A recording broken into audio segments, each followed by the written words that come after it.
Hello, everybody. Welcome to the show that nobody's watching. Welcome to Mystery Unsolved. I am, of course, your host, Justin Bienvenu. And tonight's topic, a very interesting one indeed. We are talking about the bizarre case of Clairvius Narcisse. Now, if that name doesn't sound familiar, not a surprise there. Not too many people know about who Clairvius Narcisse is. So, just to give you a quick little rundown, Clairvius Narcisse was a man who claims that he came back from the dead as a zombie after 15 years. Real life zombie. So if you're probably thinking, Night of the Living Dead, Dawn of the Dead, all those, Walking Dead, 28 Days Later, throw them out the window. We're talking about real life zombies. We're talking real life zombies. We're talking voodoo that made it happen. So without further ado, let us get into Mystery Unsolved, the bizarre case of Clairvius Narcisse. So he is from Haiti, as if that's any surprise. This is where it all went down. So basically, we begin with his biography.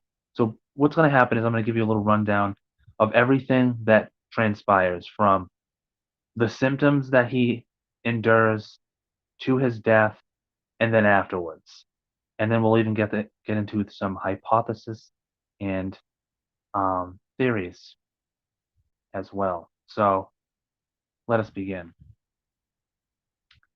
So Narcisse admitted himself to the Schweizer Hospital operated by American medical staff in Haiti on April 30th, 1962. He had a fever and fatigue and was spitting up blood. And we're off. Doctors could find no explanation for his symptoms, which gradually grew worse until he appeared to die 3 days later.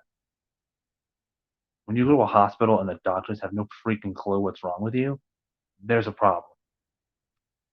He was pronounced dead and held in cold storage for about a day before burial.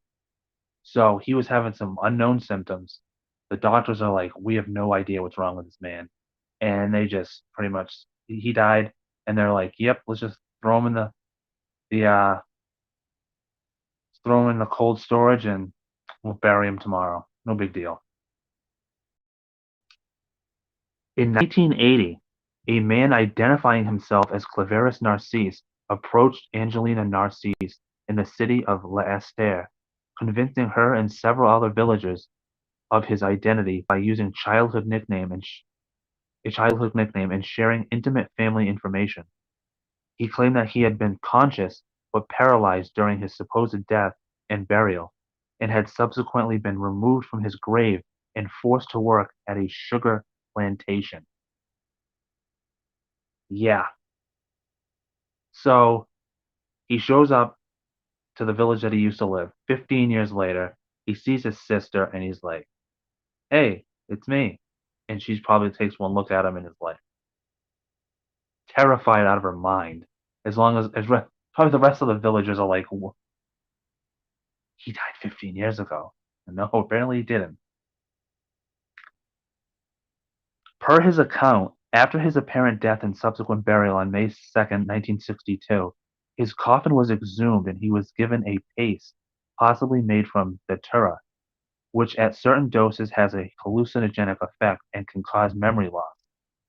The Bokor, who recovered him then, as stated, reportedly forced him, alongside others, to work on a sugar plantation until the master's death 2 years later. When the Bokor died and in regular doses of the hallucinogens ceased, he eventually regained sanity and returned to his family after another 16 years. Narcisse was immediately recognized by the villagers and his family. When he told them the story of how he was dug from his grave and enslaved, the villagers were surprised, but they accepted his story because they believed his experience resulted from the power of voodoo magic. He was seen as the man who was once a zombie. Can you imagine seeing your brother or like a villager that you knew very well 15 years after the fact that you thought he died? Like, how do you even explain that? It has been further argued that Narcisse had broken one of the traditional behavioral codes by abandoning his children, and was made into a zombie as a punishment. When questioned, Narcisse told investigators that the sorcerer involved had taken his soul.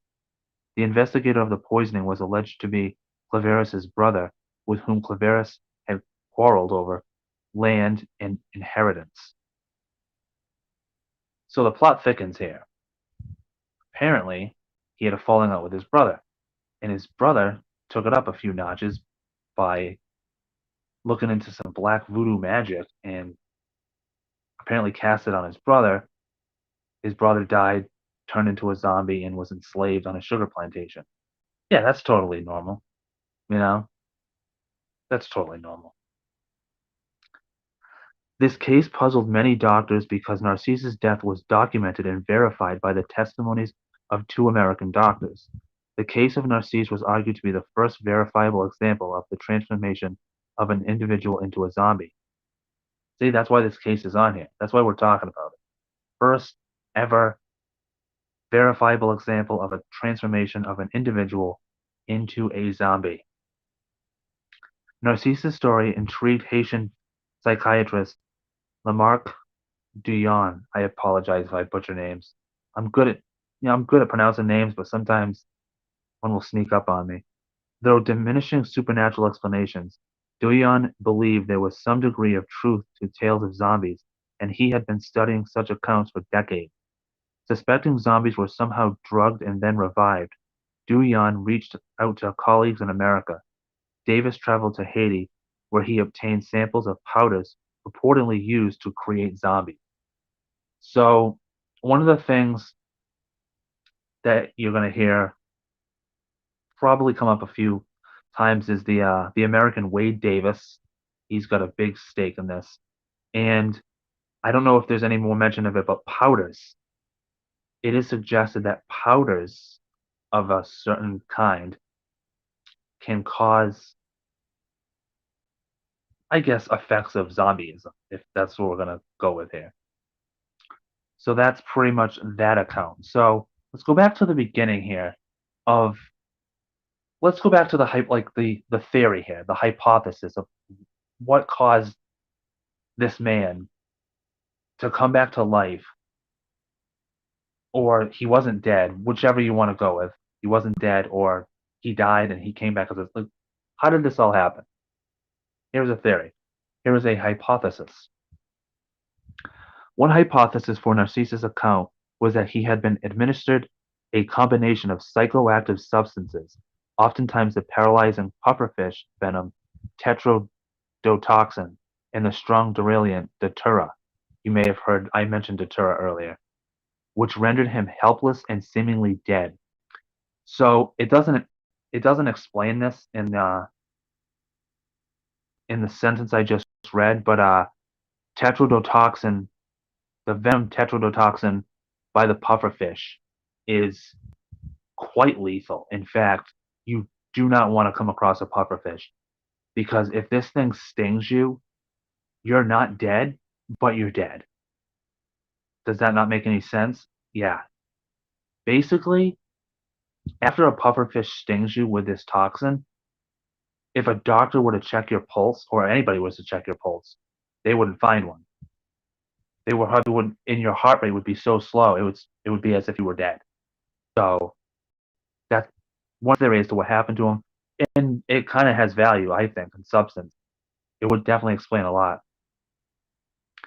The single greatest proponent of this possibility was Wade Davis, a graduate student in ethnobotany at Harvard University, who published two books based on his travels and ideas during and immediately following his graduate training. However, subsequent scientific examinations using the tools of analytical chemistry alongside other reports have failed to support the presence of the claimed key pharmacology, pharmaco, yeah, whatever, active compounds in the supposed zombie preparation, which was central to the phenomenon and mechanism reported by Davis. No further supporting evidence has appeared. Okay, that was a bunch of mumbo jumbo. I'm sorry, I just talked over myself. Basically, what they're saying is Davis supported this theory. However, with all the evidence that he found, it wasn't enough to solidify and substantiate it actually being fact. So we can't really say one way or the other that Narcisse was stung by a pufferfish and this rendered him to become a zombie. There's no proof on it. All right. Based on the presumption that tetrodotoxin and related toxins are not always fatal, but as near-lethal doses can leave a person in a state of near death for several unconscious, to turn human beings into zombies, and has been suggested as an ingredient in Haitian voodoo preparation. So it's just like I told you. I told you in my own words, then I just read it. So there you go. So Haitian voodoo practices use tetrodotoxin to turn people into zombies. Like that's fucked up. That's that's fucked up. This idea appeared in print as early as the 1938 nonfiction book Tell My House by Zora Neale Hurston, which reported multiple accounts of purported tetrodotoxin poisoning in Haiti by a Bokar, aka voodoo sorcerer. So now you get people writing about it in the 30s. So like now they're just adding, you know, value to it, which is never good. The concept subsequently popularized the concept was subsequently popularized in the 1980s by guess who? Wade Davis. And no, I'm not talking about the Kansas City Royals pitcher, the ethnobotanist. However, subsequent research has discredited the tetrodotoxin zombie hypothesis by using the analytical chemistry-based test.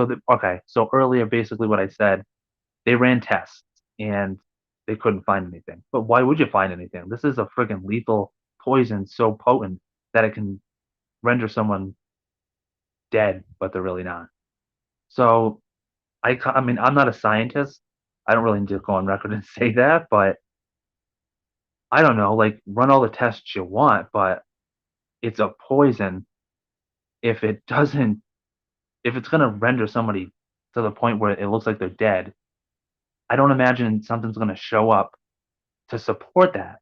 Like you're looking for something that's not there, you know? That's my opinion.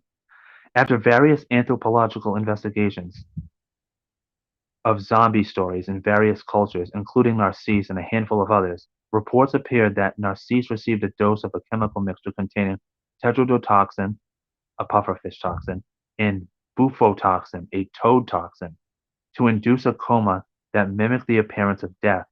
He was then allowed to return to his home, where he collapsed, died, and was buried. So there's also a lethal toad that, again, I don't know if a toxin that a toad gives off that has similar effects of the pufferfish. So like, what kind of animals do we got running around in this world, huh? Like, I don't want any part of those animals. The Canadian anthrobotanist Wade Davis, who did research. Okay, we already. Okay, it pretty much just repeats itself. Okay, the Bokor, the sorcerer, would have given Narcisse a powder containing the tetrodotoxin through abraded skin. So that's how it got injected. So into his skin.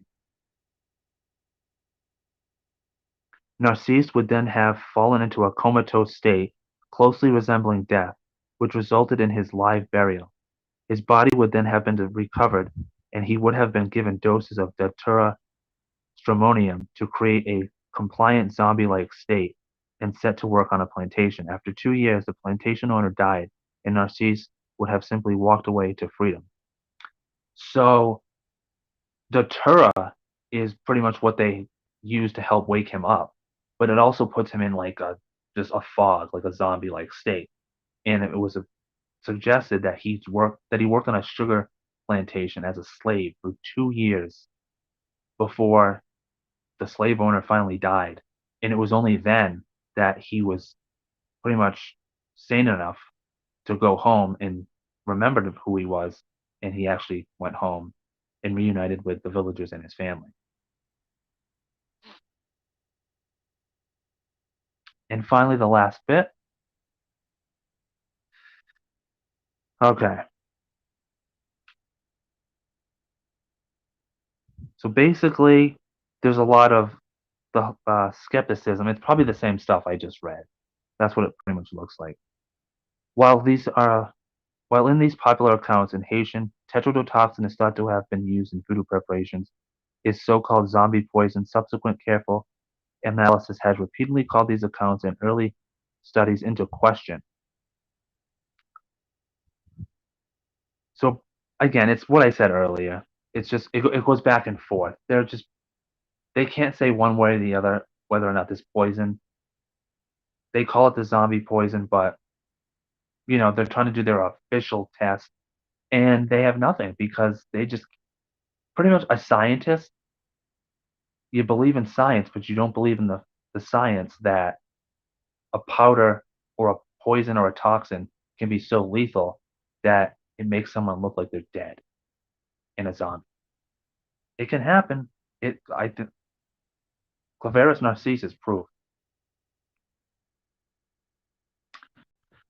A little bit of pop culture trivia of pop culture references for you. Narcisse's story was loosely adapted into The Serpent and the Rainbow, a 1988 American horror film directed by Wes Craven. I saw it once, didn't make any bit of sense, but then again, now I know why. Zombie Child, a 2019 French drama film, also inspired by his story. Okay, so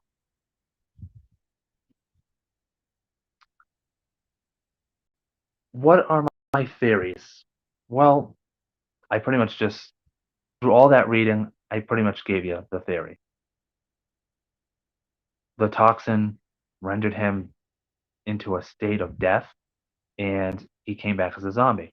There's really nothing more to go on, except for Justin. What are your thoughts on this? Well, do I think Clairvius Narcisse came back to life as a zombie? I mean, what do you have to gain from it? Why would you make up a story? You know, like why would you do that? And also, I mean, if the man everyone saw him die, so for him to come back to life, like yes, I think it's true. I think the man was injected in his skin was injected by the pufferfish toxin, uh, perhaps even the toad one. I think he was buried. I think he was given datura. They brought him back. Everything as the story says, to avoid repeating myself 3 times over. I believe Clairvius Narcisse was in fact a real life zombie, or a real dead zombie. Bad pun. What do you think? Do you think zombies are real? Do you think people can actually become and turn into zombies? And what about the Haitian voodoo practices that turn the people into zombies? I'm talking over myself again. Do you think it's true? Any truth to this at all? Voodoo is one of those magics where you don't you don't want to mess with people who do voodoo. That voodoo that you do, or whatever however the saying goes. Um, so yeah, as you can see, you can pretty much tell why I wanted to do um a video on this. And is it a mystery? It is a mystery. I mean, it's a mystery. Is how has a man came back from the dead? Is it unsolved? Yeah, I mean, I would pretty much say it's unsolved because we can't definitively say to this day whether or not, you know, not whether or not it's true, but we don't know what it was that caused him to be a zombie. But I mean, given the evidence I just gave you, I'm sold. Puffer toxins are just deadly, and I want no part of them. Thank you very much.